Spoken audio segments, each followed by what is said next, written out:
నమస్తే సాల్మన్ గారు. నమస్తే విష్ణు గారు.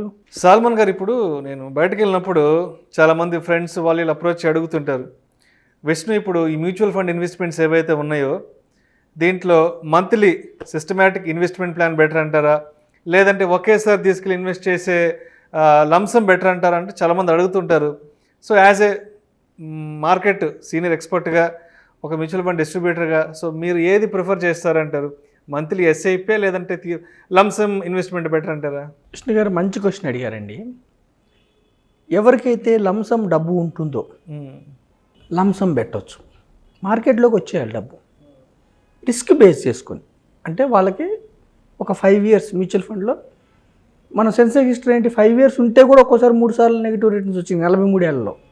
అంటే లాంగ్ టర్మ్ ఉంటానంటే లంసమ్ పెట్టవచ్చు. అయితే లంసమ్ ఇప్పుడు మార్కెట్ ఆల్ టైమ్ హైలో ఉంది.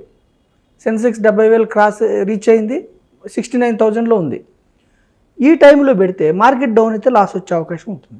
లంసమ్ పెట్టినప్పుడు ఎస్టీపీ అంటే డౌన్ అయినప్పుడు లాస్ రావద్దంటే సిస్టమేటిక్ ట్రాన్స్ఫర్ ప్లాన్.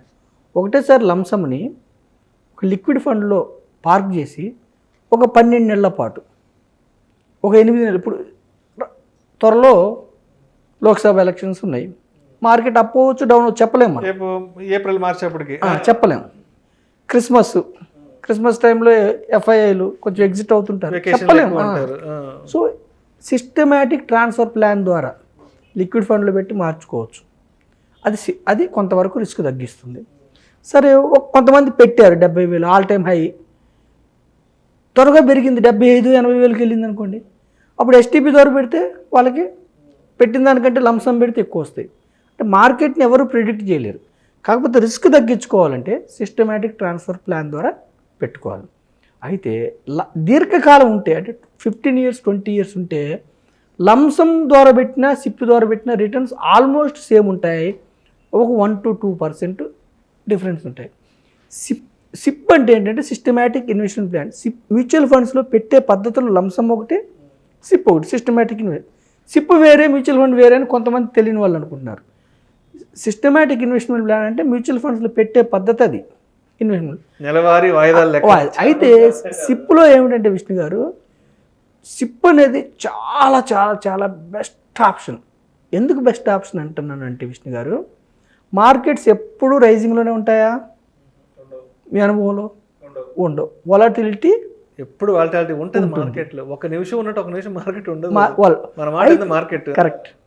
అయితే సిప్లో మార్కెట్స్ పెరిగితే మన ఫండ్ వాల్యూ పెరుగుతుంది, మార్కెట్స్ తగ్గితే కూడా మంచిదే. నెంబర్ ఆఫ్ యూనిట్స్ ఎక్కువ. నెక్స్ట్ మంత్ తగ్గింది, మనం కొంటున్నాం. మనం every month 30 to 40 company stocks మన ఫండ్ మేనేజర్ మన యొక్క డబ్బును జమ చేసి కొంటున్నాడు. తగ్గినప్పుడు తక్కువ రేట్స్కి మనకి షేర్స్ వస్తాయి, మనకి నెంబర్ ఆఫ్ యూనిట్స్, మ్యూచువల్ ఫండ్లో యూనిట్స్ ఎక్కువ వస్తాయి. ఓకేనా విష్ణు గారు? అంటే మార్కెట్ వాలటిలిటీ అనేది సిప్ వాళ్ళకి ఒక వరం. అవునా కదా? 70,000కి వెళ్ళింది, రేపు 60,000కి వచ్చింది అనుకో Sensex, opportunity.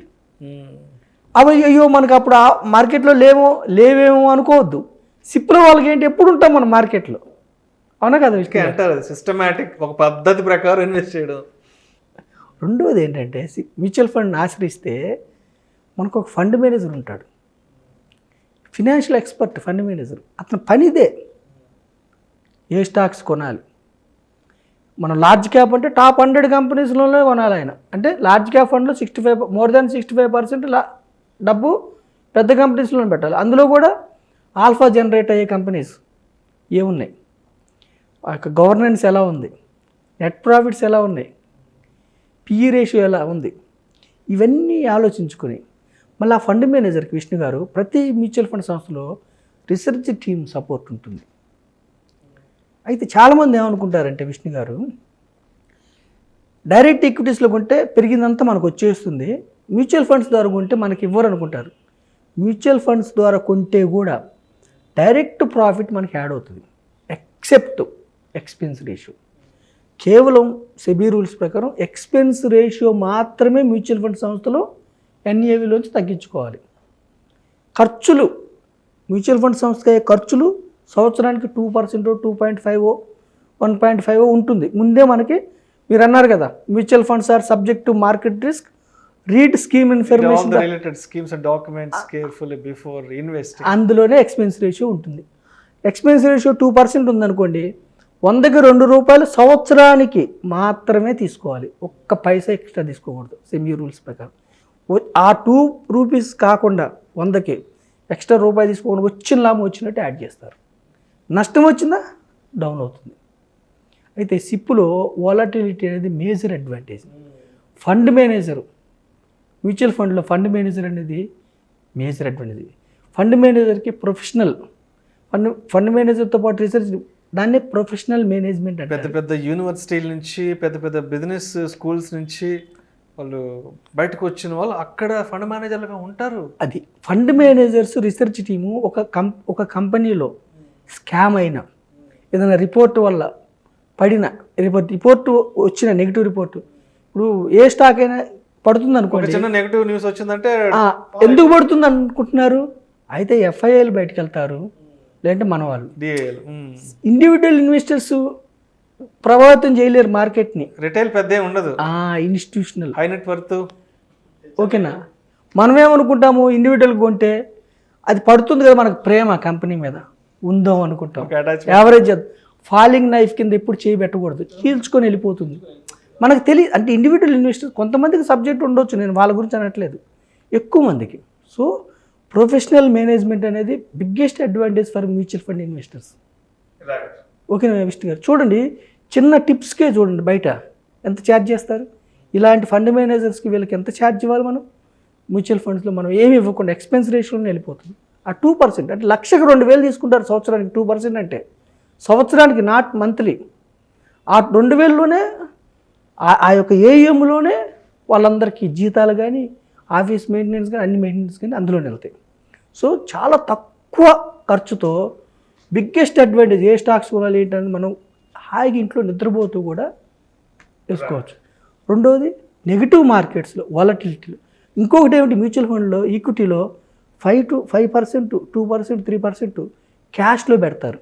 Cash commercial papers అవి డౌన్ అయినప్పుడు ఇంకొంచెం పెంచుతూ ఉంటారు. ఓకేనా విష్ణు గారు? Volatility, professional. మూడవది power of compounding. Power of compounding అనేది 8th wonder of the world. దీర్ఘకాలం ఉంటే మనకి వెల్త్ క్రియేట్ అవుతుంది. నాలుగోది రూపీ కాస్ట్ యావరేజింగ్. మార్కెట్స్ని లంసం పెట్టిన దానికంటే విష్ణు గారు సిప్ ద్వారా పెట్టడం వల్ల రూపీ కాస్ట్ యావరేజ్ ఒక యూనిట్. ఇప్పుడు ఎన్ఏవి నిప్పన్ గ్రోత్ ఫండ్ 3,000 అన్నాం, కానీ సిప్ ద్వారా కట్టిన వాళ్ళకి యావరేజ్గా ఒక యూనిట్ ఒకసారి హైలో దొరుకుతుంది, ఒకసారి తక్కువ దొరుకుతుంది. యావరేజ్ చాలా తక్కువ, 28 ఏళ్ళలో చాలా తక్కువ దొరికింది. సో రూపీ కాస్ట్ యావరేజింగ్, ఇవన్నీ సిప్పుల అడ్వాంటేజ్. సిప్ అంటే సిస్టమేటిక్ ఇన్వెస్ట్మెంట్ ప్లాన్. కట్టే పద్ధతి మాత్రమే సిప్. సిప్ అనేది మన దేశంలో ప్రపంచవ్యాప్తంగా బహుళ ప్రాముఖ్యత పొందింది.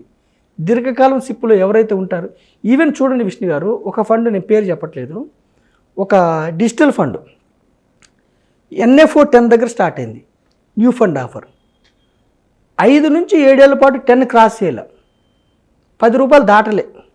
డిజిటల్ ఫండ్ అంటే టెక్నాలజీ ఫండ్, సాఫ్ట్వేర్ ఫండ్.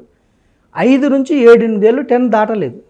అయినా కానీ ఆ ఫండ్ 15% రిటర్న్స్ ఇచ్చింది. ఎలా ఇచ్చిందంటే ఆ ఫండ్ 2 కూడా వెళ్ళింది ఎన్ఏవి. అప్పుడు సిప్ వాళ్ళు కడుతున్నారు. 3కి వెళ్ళింది, 4కి వెళ్ళింది. అంటే ₹10 ఎన్ఏవి దాటకపోతే కూడా సిప్లో రిటర్న్స్ వచ్చినాయి. అంటే రూపీ కాస్ట్ యావరేజింగ్. నెగిటివ్ మార్కెట్స్లో మనం బెంబేలు ఎత్తకుండా ఇంకా ఉంటే ఇంకొంచెం మనం పంప్ చేయొచ్చు, లేదా ఎవ్రీ మంత్ సిప్ కట్టుకుంటూ హాయిగా. సో లంసం కంటే సిప్పు ఎక్కువ ప్రాచుర్యం పొందింది. కానీ డబ్బున్న వాళ్ళు ఒకటేసారి మార్కెట్లో దీర్ఘకాలం డబ్బు పెట్టకుండా ఈక్విటీస్లో ఉండకూడదు కాబట్టి పెట్టవచ్చు. ఎస్టీపీ పద్ధతిలో పెట్టాలి. పెట్టిన తర్వాత కూడా డౌన్ అయినప్పుడు మళ్ళీ పెడుతూ ఉండాలి. సో మనం చెప్పొచ్చేది ఏమిటంటే విష్ణు గారు, వాలటిలిటీ ఎప్పుడు ఉంటుంది, భయపడొద్దు. ఒక దీర్ఘకాలం ఉండండి, లక్ష్యం గోల్ ఓరియంటెడ్ ఉండండి. డౌన్ అయినప్పుడు ఇది ఆపర్చునిటీ అనుకోండి, కొంత పెట్టండి. ఓకేనా?